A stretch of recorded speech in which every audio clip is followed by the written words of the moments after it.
Hey, welcome to Agnes Thompson's channel. My name's Carol, and I'm going to share my story with you. The silence in my house after Frank passed had gone through seasons of its own. In the first few months, it was a thick, heavy thing, like unbaked dough, catching in my throat and stealing the air from my lungs. Every creak of the floorboards, every groan of the old house, was an echo of his absence. But time, that relentless and merciful healer, slowly changed its texture. Now, nearly a year later, the silence had become light and clear, like the early autumn air in our Ohio garden. It was a space for thought, not just for grief. This was especially true here in my study, a room that was once for guests, but had become my personal archive, my sanctuary. The morning sun cut through the blinds, painting slanted golden bars across the oak desk. The air smelled of old paper and lemon polish, the scent of order and history. On my laptop screen was the digitized passenger manifest of the steamship SS Germanic, which had arrived at the port of New York on May 12, 1891. My fingers, drier and less nimble than they once were, slowly moved the cursor down the faded list of names. And then I froze. There it was. Elise O'Malley, age 23, from County Mayo, Ireland. My heart skipped a beat, then began to pound with a thrill of discovery I hadn't felt since I'd retired from the city archives. It was her, Frank's great-grandmother, the Elise who had only existed in vague family legends. To everyone else, she was a ghost, a nameless ancestor.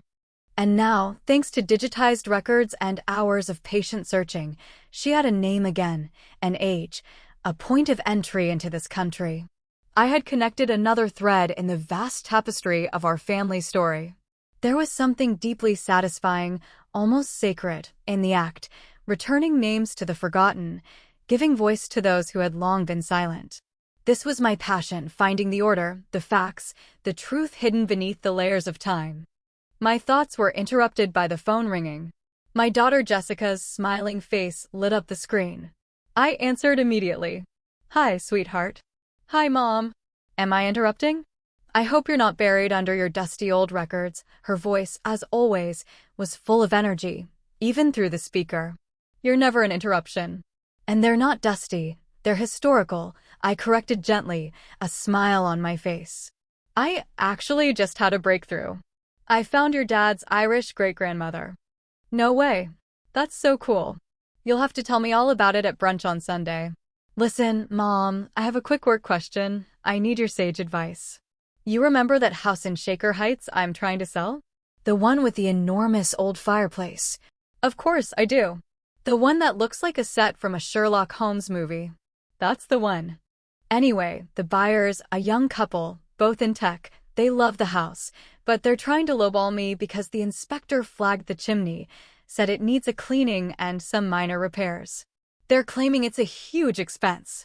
I know it's not, but how do I convince them? I thought for a second, drawing on a long-ago experience Frank and I had. Don't argue with them, honey. Agree with them. Tell them you understand their concern. And then you offer the solution. Find the best chimney sweep in town, get a formal quote for the exact cost of the work. Then you can offer them one of two things. Either you'll credit them that exact amount at closing, or you'll have the work done yourself before they move in. That way, you show them the problem is manageable and not worth the thousands they're trying to knock off the price. You turn their fear into a tiny, manageable item on a to-do list. There was a moment of silence on the other end, then Jessica let out an admiring whistle. "Mom, you're a genius." "That's perfect. Thank you. Okay, I've got to run. Love you, see you Sunday." "I love you too, sweetheart." I set the phone down, a wave of warm, maternal pride washing over me. My girl. So smart, so driven. That call, so ordinary, so us, started a carousel of memories in my mind, as bright and clear as slides in an old projector. There she is at 7 years old. Standing in the middle of the living room, her small fists clenched, her blonde hair a mess. At her feet are the shattered remains of my favorite porcelain shepherdess, the one my own mother had given me. Tears are streaming down her cheeks. She's looking at me with terrified eyes, bracing for the inevitable storm. But I kneel in front of her, push the largest shard aside, and pull her into a hug. She flinches in surprise. "Thank you for coming and telling me the truth," I whisper into her ear. "Thank you for not hiding the pieces under the sofa. Things are just things. They can be glued back together or replaced. But trust, sweetheart, you can't glue that back. Never be afraid to tell me the truth, no matter what." The carousel spins again. Jessica is 16. The phone rings at 2 in the morning. Frank bolts upright in bed next to me. On the line is a sobbing Jessica. She and her friends had driven to a concert in another city without permission, and on the way back, their old Ford had broken down on a deserted highway. Frank's face begins to turn purple with rage. "I'll ground her for a year," he hisses. I take the phone from him. "Jesse, where are you exactly? What's the nearest exit? Stay in the car, lock the doors. We're on our way." My voice is calm and even. Later, in the car, as we sped down the dark highway, I put my hand on my husband's shoulder. "Frank, listen. She's scared. She's in trouble. And she called us. Not someone else. That means we did something right. We have to be her safe harbor, not her fear. The punishment can wait. First comes the rescue." These memories were the bricks that had built the wall of my trust in her. A strong, unbreachable wall that had withstood the most terrible trial of my life. Frank's illness. The endless 2 years of chemo, surgeries, hopes, and despair. I would have collapsed without her. It was Jessica, my grown, busy daughter, who became my rock. She would come over after a long day at work just to sit with me in the hospital cafeteria. She fearlessly argued with insurance administrators, using her powers of persuasion to get coverage for another experimental drug. She held my hand when the doctor said the words we both had been dreading. That was why, after Frank was gone and I was drowning in an avalanche of paperwork, final hospital bills, Medicare forms, life insurance documents, and I sat at this very desk feeling like I was sinking, her suggestion had sounded like a lifeline. "Mom," she had said then, her hand gently covering mine. "You don't have to go through this alone. Let's set up a power of attorney. A durable power of attorney. I can call the insurance companies on your behalf, pay these bills directly. It's just a tool to make your life easier. So you can grieve, not fight with bureaucracy." In her eyes, I saw only love and concern. And I, without a moment's hesitation, agreed. How could I not? It wasn't just a sensible idea. It was the natural continuation of everything we were to each other. I stood up from my desk to make a cup of tea and decided to check the mail on my way. The usual ritual. I pulled out the familiar stack, grocery store flyers, a gardening catalog, a letter from my friend in Florida, and one other envelope. A plain, sterile one with a plastic window showing my address. The return address was from the Cleveland Clinic. I opened it casually, expecting to see another standard insurance statement. But the words printed in bold at the top of the page made me freeze. Delinquency notice. I felt a slight lurch in my stomach. My eyes darted to the amount. $475. 23. The bill was for one of Frank's final procedures, something to do with lab work. I remembered this bill perfectly. I had given it to Jessica about 3 months ago, along with a few others. She had slipped them into her elegant leather tote bag and said, "Don't worry, Mom. I'll take care of all this week." I walked back into the house and sank onto the bench in the entryway, still holding the letter. The paper felt cold. My mind immediately began to serve up rational, soothing explanations. It must be a mistake on the clinic's end, of course. Their billing department is a labyrinth. They probably lost the payment. It's a clerical error. Or maybe Jessica just forgot. She has so much on her plate. Work, clients, showings, closings. She's spinning a dozen plates at once. Of course, one small bill could have simply slipped her mind. It was no big deal. I would just pay it myself and gently remind her about it at brunch on Sunday. We'd have a laugh about her being so scatterbrained. I almost convinced myself. Almost. But somewhere in the deepest part of my mind, in a dark corner I was afraid to look into, a cold, slithering thought stirred. A thought so monstrous, so treacherous to my own daughter, that I was ashamed of it. What if she didn't forget? What if she didn't pay it on purpose? No. Absurd. Ridiculous. This was my Jessie. My little girl who cried over a broken figurine and called me from a broken-down car. I swatted the thought away like a fly. But it didn't leave. It just retreated, waiting. I sat in the silence for several minutes. Should I call Jessica now? And what would I say? Honey, I got a past due notice. Are you sure you paid that bill? The question itself would sound like an accusation. It would cast a shadow on our trust, all over what was likely a simple misunderstanding. No, I couldn't. And that's when the archivist in me took over. My old professional habits superseded my emotions. Before you draw a conclusion, you verify the facts. It had been my mantra for 40 years. I stood and walked to the heavy oak filing cabinet in the corner of my study, where all our family documents were kept in perfect alphabetical order. My fingers easily found the folder neatly labeled Medical Bills, Frank 2024. On a separate shelf nearby were the used checkbook registers from the past few years. I took the one I needed. Returning to my desk, I placed the checkbook before me. Its blue vinyl cover was slightly worn at the corners. My heart, for some reason, began to beat a little faster, a low thrum in my ears.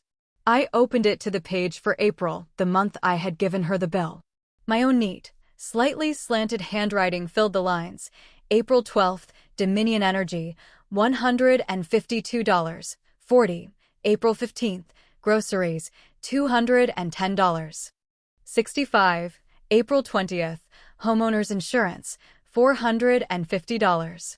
00. My fingers slowly traced down the column, down the list of bills I had paid, searching for one single entry. An entry for the Cleveland Clinic for the amount of $475. 23. My finger froze on the last line for April. Blank. No entry for the clinic. No $475. 23. I scanned the page again. And again. As if repeated viewing could magically will the ink into existence. But the page remained stubbornly the same, confronting me with what wasn't there. A void. In my profession, an absence of a record is a record in itself. It's a piece of data. It's like an old map where cartographers drew sea monsters to mark unexplored territory. This blank space in my neat, meticulously kept checkbook was its own kind of monster. It spoke of something done, or worse, not done. My first instinct, as reflexive as pulling a hand from a flame, was to find an excuse. Maybe Jessica paid it online? A helpful inner voice whispered. Yes, that was it. She's modern. She does everything online. She must have made the payment from her laptop and simply forgot to tell me. Or she paid it with her own card, intending for me to pay her back in cash. Of course, that's what happened. I clung to that thought like a drowning woman to a piece of driftwood. It was logical. It was comforting. It allowed me not to think about that other, sacrilegious possibility. I snapped the checkbook shut, and the sound echoed in the quiet study. A wave of nausea washed over me. The air grew thick, and I felt a chill creep down my spine, despite the warmth of the house. It was the feeling of the ground shifting, of solid earth turning to quicksand beneath my feet. I sat staring at my hands on the desk, and for the first time in my life, they looked like they belonged to a stranger, an old, frightened woman. For the next few days, I lived in a fog. I forced myself to put the clinic's letter and the checkbook into the back of my desk drawer. I told myself I would deal with it later, that it wasn't worth ruining my relationship with my daughter over a trifle. I was desperate to return to my orderly, safe world, where my biggest worry was a missing link in a family tree, not in my own family. On Sunday, our brunch was still on. I considered canceling, blaming a headache, but I knew that would be the first step in admitting something was wrong. So I went. We met at her favorite spot downtown, a trendy, noisy bistro with exposed brick walls and a menu written in chalk on a giant blackboard. The music was a little louder than I liked, and the beautiful young people all around us were laughing with a carelessness that made me feel alien, a visitor from another, quieter world. Jessica was radiant. She wore a breezy silk dress, and her hair was styled in perfect waves. She hugged me, smelling of expensive perfume and success. "Mom, you look amazing," she said, kissing my cheek. I forced a smile. "You too, sweetheart." As always. For the next hour, I played a part. The part of the loving mother, listening with interest to stories about my daughter's work, her vacation plans, a funny thing her dog did.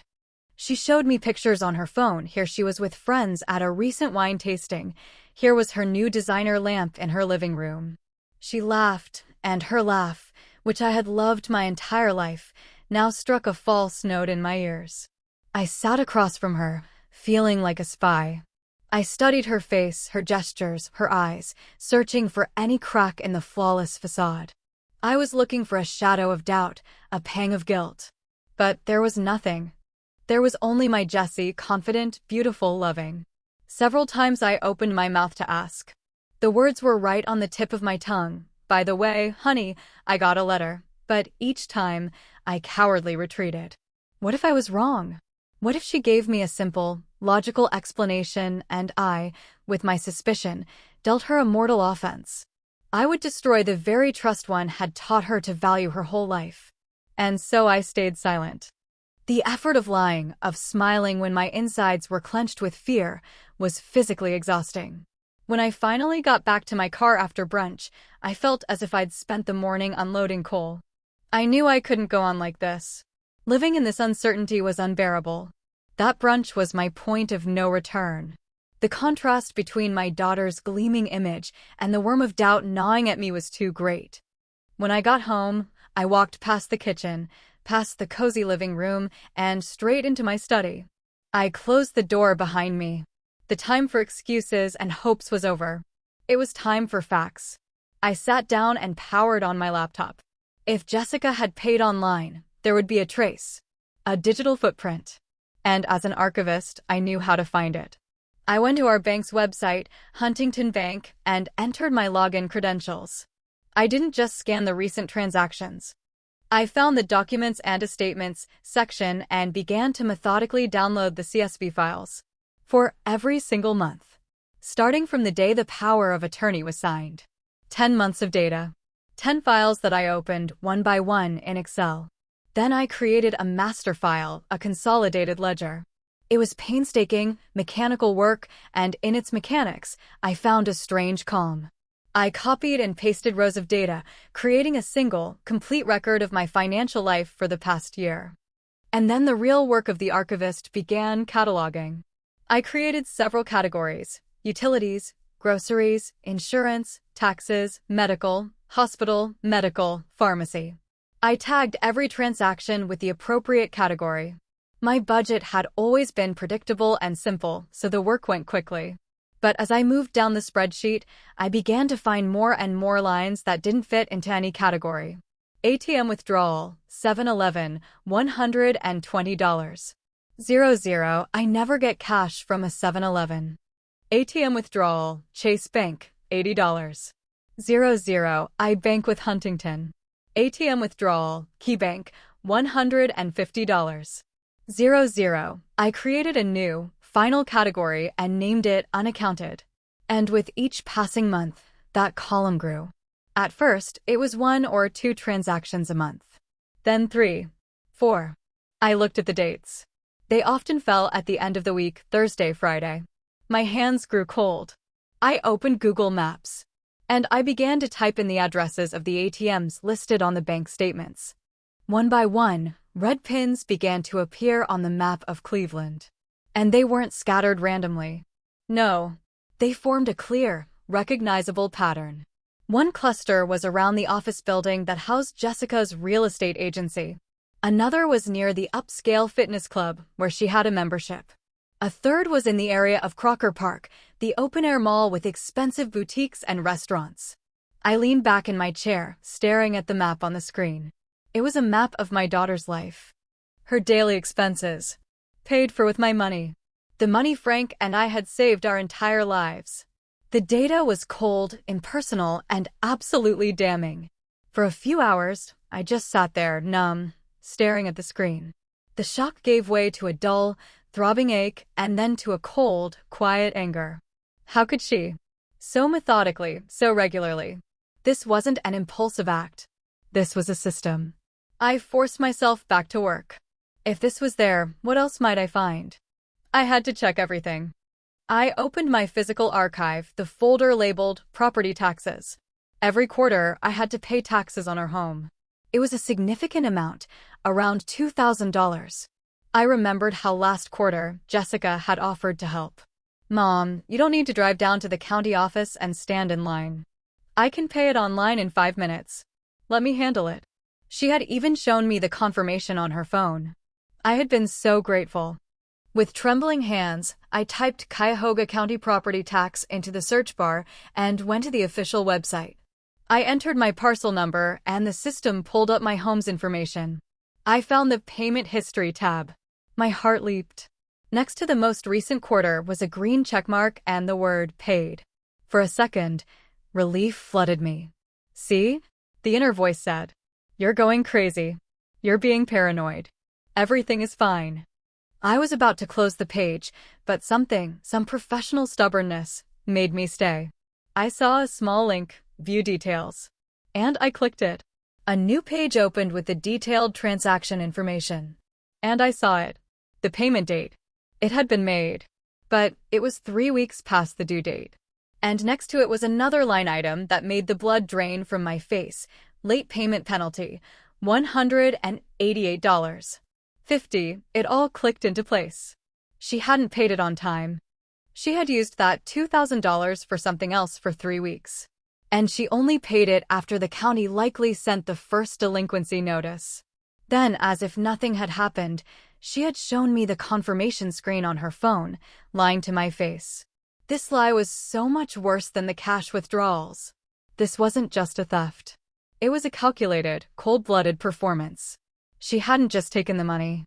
She had made me pay a penalty for her actions while she played the part of the caring, efficient daughter. I felt the anger burn away the pain. This was no longer a quiet rage, it was white-hot, sharpened steel. I needed to hear her voice. I needed to give her one last chance. I had to conduct my own little experiment. I came up with a pretext. Half an hour later, when my breathing was even and my hands had stopped shaking, I dialed her number. Hi, Mom, is everything okay? She answered almost immediately. Yes, sweetheart, everything's fine. Sorry to bother you. I have a quick, silly question. My friend Martha, you remember her, they're selling her parents' house, and she's confused about the property tax deadlines. And I, can you believe it, can't remember myself. When exactly did you pay our property tax last quarter? I just want to give her an idea of the due date. I held my breath. The pause on the other end was no longer than a second. But for me, it stretched into an eternity. Oh gosh, Mom, let me think. Her voice was as light and breezy as a summer wind. It was right at the beginning of the month. I think on the 5th or 6th, as soon as we got the bill. I always try to do those things right away so I don't forget. So yeah, tell Martha not to wait on it. A lie. Smooth, perfect, flawless. Without a single stutter. Without a hint of doubt. Okay. Thanks, honey. That's very helpful. No problem, Mom. Glad I could help. I hung up the phone. And in that moment, something inside me finally died. The last shred of hope, the last tiny possibility that I had misunderstood everything, was ripped out by the roots and incinerated by her calm, confident lie. This was the end. The trust was gone. That night was the longest of my life. I didn't sleep a wink. I just lay in bed, staring at the ceiling where shadows from the street lamp danced. Images flashed through my mind. Jessica as a baby, Jessica as a teenager, Jessica holding my hand in the hospital. And these images were tangled with the cold rows of the Excel spreadsheet and the map of red pins. I went through all the stages of grief. Denial was long gone. Anger was here, boiling inside me. Then came bargaining. Maybe I can talk to her? Maybe she's in trouble, and if I offer to help, she'll confess and pay it all back? But then came depression, a deep, black despair at the scale of the betrayal. She hadn't just taken money. She had lied. Systematically, confidently, to my face. It was then, in the darkest hours before dawn, that the wisdom of my age came to me. Not the sentimental wisdom from books, but a hard, pragmatic wisdom forged by decades of life experience. I knew people like my daughter. I'd seen them at work among neighbors. People who construct a second reality for themselves and will defend it to the death. An emotional confrontation would be a catastrophe. She would scream. She would cry. She would accuse me of being untrusting, of spying on her, of being senile. She would turn everything on its head and paint herself as the victim and me as the monster. I couldn't go down that road. I didn't need an emotional release. I needed a strategy. I needed irrefutable proof, presented not by me, a biased mother, but by a third party, an impartial one. I thought about a family therapist. It was too soon. A lawyer. Yes, eventually. But who came first? Who could break down this financial chaos into its component atoms and give me a full, objective report of the damage? Who could translate the language of lies into the language of numbers? And the answer came to me, clear and precise. A forensic accountant. A specialist in financial investigations. Someone who spoke the only language that mattered to me now, the language of irrefutable facts. With the first rays of dawn, something shifted in me. The grief and pain were still there, but they were now encased in a shell of cold, hard resolve. Last night, I had mourned the loss of a daughter I apparently never knew. This morning, I woke up as a woman who was going to protect her future. The future that Frank and I had built, brick by brick, for nearly 50 years. I made myself a strong cup of coffee, sat down at my laptop, and got to work. I was no longer a heartbroken mother. I was an archivist again, a researcher. I searched for forensic accounting firms, Cleveland, Ohio. I looked at dozens of websites. I read reviews, checked credentials, CPA, CFF. I wasn't just looking for a professional. I was looking for the right person. And I found her. A firm named Veritas Financial Forensics. The founder and senior partner was a woman named Evelyn Reed. Her photo showed a stern, intelligent woman around my own age, with piercingly clear eyes. Her bio stated that she specialized in cases of intrafamily financial fraud and power of attorney abuse. She was perfect. I picked up the phone. My finger hovered over the call button for a moment. This was the final threshold. After this call, there was no going back. I took a deep breath and pressed the button. Veritas Financial Forensics, good morning, a polite female voice answered. My own voice came out surprisingly steady and firm. Hello, my name is Carol Peterson. I would like to schedule a consultation with Ms. Reed. I believe I am the victim of financial exploitation via a power of attorney. Saying the words out loud was both terrifying and liberating. It made my nightmare real, but at the same time, it transformed it from an amorphous fear into a concrete problem that could be solved. I hung up the phone after scheduling the appointment for the following Tuesday at 10 a.m. I turned to my monitor, where my Excel spreadsheet was still open and neat, orderly map of my daughter's betrayal. The point of no return had been crossed. The Sunday brunches, the warm phone calls, the memories of a little girl with a broken figurine, all of it now belonged to the archives of a different, non-existent life. As I prepared for the meeting, I decided to go through the statements one last time to make sure I hadn't missed anything. I was printing each page, placing them in a new folder. And that's when I saw it, on a statement from July of last year, a transaction I had somehow overlooked. It was a single, large, round number. It wasn't a cash withdrawal. It was a wire transfer. $5,000. But the amount wasn't the shock. The shock was the recipient. The transfer had been sent to Jacobs and Sterling, LLC. I frowned, the name unfamiliar. And then, a sickening realization pierced through me. I opened a new browser tab and typed in Jacobs and Sterling, LLC divorce attorney. And on the very first line was a picture of Jessica's husband, or rather, her ex-husband, Tom. This was his law firm. The firm that handled their divorce. My daughter had taken $5,000 from my account to pay her husband's divorce attorneys. The very divorce she had cried to me about, complaining about how expensive the whole ordeal was. And in that moment, I understood that this wasn't just theft born of desperation or poor financial management. This was something far bigger, more cynical, and darker than I could have ever imagined. The office of Veritas Financial Forensics was nothing like the law firms you see in the movies. There was no mahogany paneling or panoramic city view. It was a calm, almost ascetic space, decorated in shades of gray and white, where the only splash of color came from a live orchid tree in the corner. Everything about the place spoke not of wealth, but of order and concentration. Evelyn Reed was a perfect reflection of her office. She greeted me with a firm but not aggressive handshake. She was in her 60s, with her gray hair cut short and a pair of incredibly perceptive, calm eyes behind rimless glasses. There was no trace of false pity or sympathy in her demeanor. There was only professional empathy and understanding of the problem, not of the emotions surrounding it. I sat across from her at a simple glass table and laid out my archives.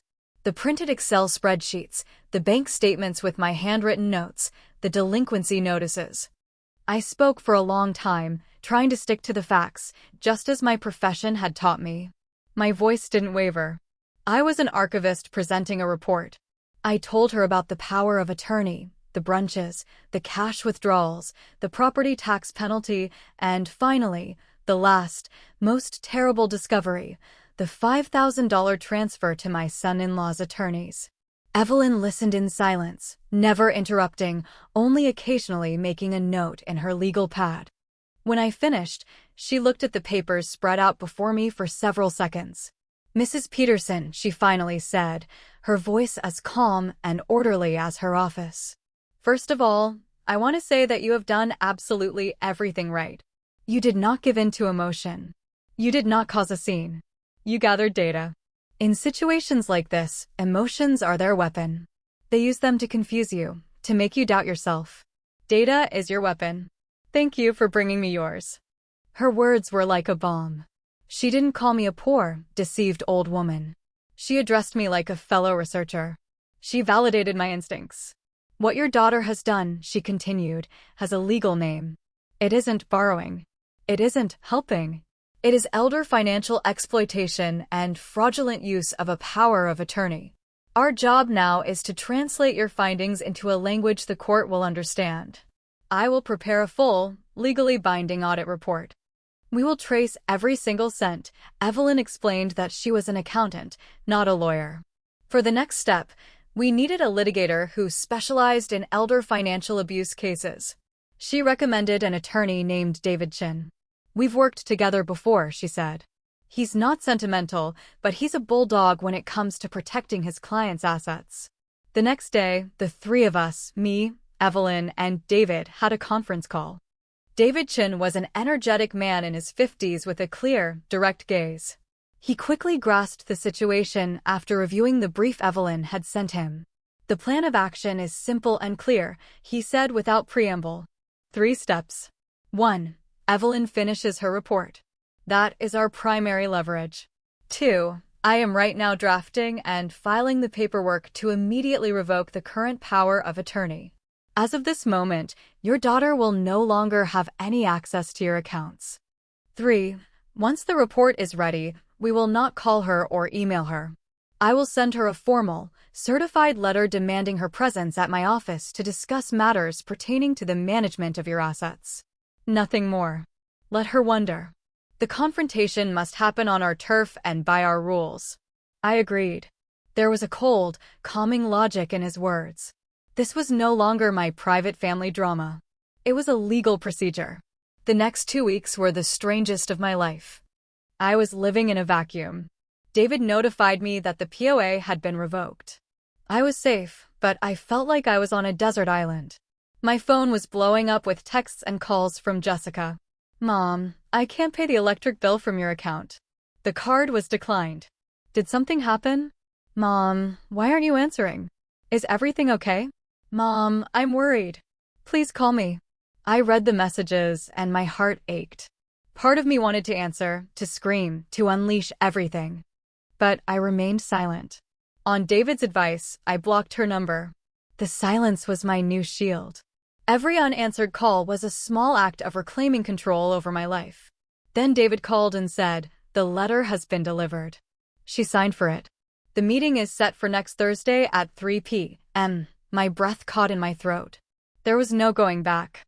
I had to come face to face with the woman who wore my daughter's face, but whose actions were entirely alien to me. The conference room in David Chen's office was filled with light. I sat at a long, polished table with David and Evelyn. A glass of water sat in front of each of us. I could see the reflection of the overhead lights trembling on the surface of mine.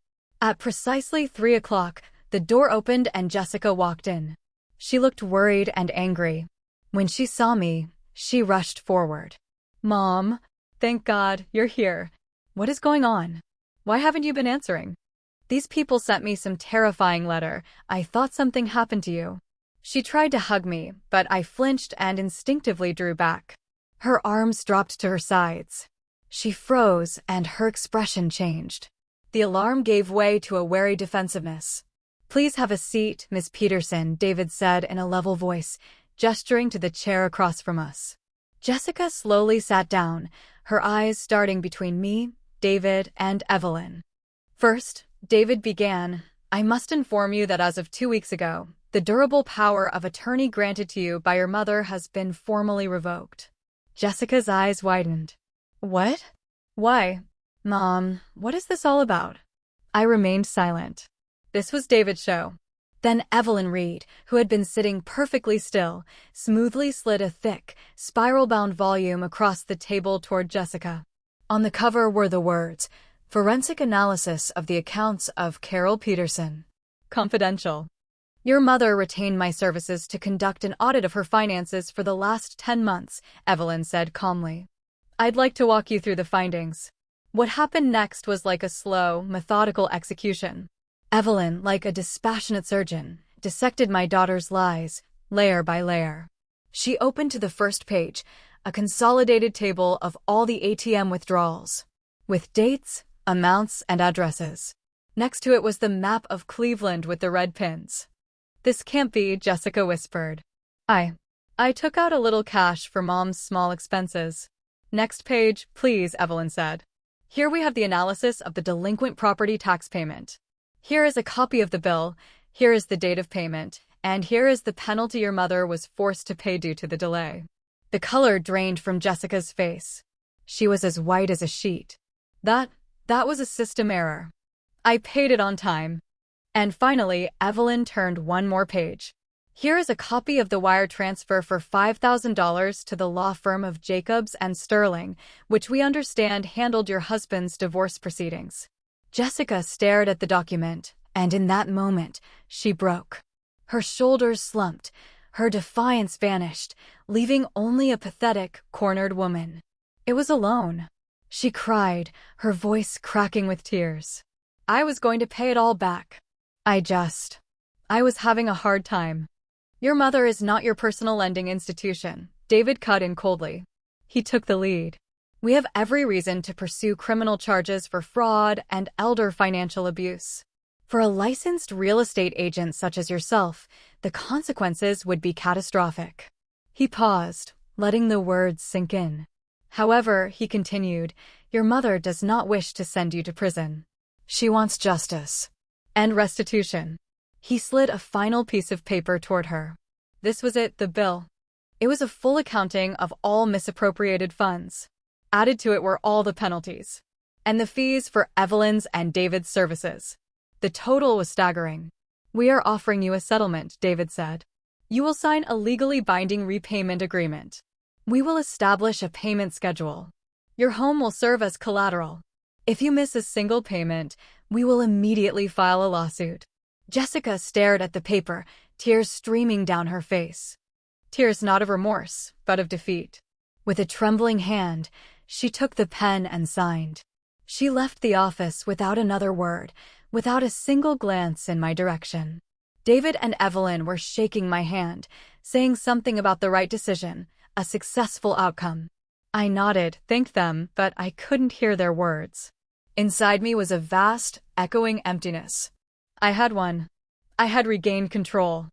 I had protected my money. I had taught my daughter the harshest lesson of her life. But when I walked out of the building into the light autumn rain, I didn't feel like a victor. I felt like an undertaker who had just buried something that was once warm and alive, something that was once my family. I thought about justice. I had achieved it. Legal justice, financial justice. The balance sheet was settled. The debits and credits matched. But there is another balance sheet, an emotional one. And on that ledger, in the loss column, was the entry, daughter 1. And I didn't know if any amount of money in the world was worth that kind of loss. Several weeks passed. The first repayment from Jessica arrived in my bank account. Colorless numbers on a screen. They brought me no joy. I sat in my quiet study and I thought not about the money, but about the why. I understood that my daughter hadn't woken up one morning as an evil monster. Evil is so much more banal than that. It begins with the small compromises. With the psychology of self-justification. I do so much for Mom, I deserve a little something. It's only $100, she won't even notice. I'll just take it now and pay it back later. Every small lie, every compromise with her conscience had paved the road to this hell. She was so desperate to keep up with the image of success peddled by her Instagram feed that her reality began to diverge from the picture. And instead of admitting her troubles, she began to use me as a resource to maintain the illusion. She was trapped in a cage of her own making. And I realized that my harsh lesson had been necessary. Not as revenge, but as a kind of shock therapy. I had to shatter her illusory world so she would have a chance to build a new one, based on truth. The boundaries had to be built. They had to be made of steel. But what now? Was I to live out the rest of my life with this victory that felt so much like defeat? I remembered my own lessons to her. Trust is the most valuable thing. She had destroyed it. But I had also said, we must be her safe harbor. Had I been a safe harbor by hiring lawyers? Or was that the only kind of harbor one could offer a sinking ship that refused to accept a lifeline? And I came to a conclusion. A parent has two primary duties. The first is to teach a child that actions have consequences. I had fulfilled that duty.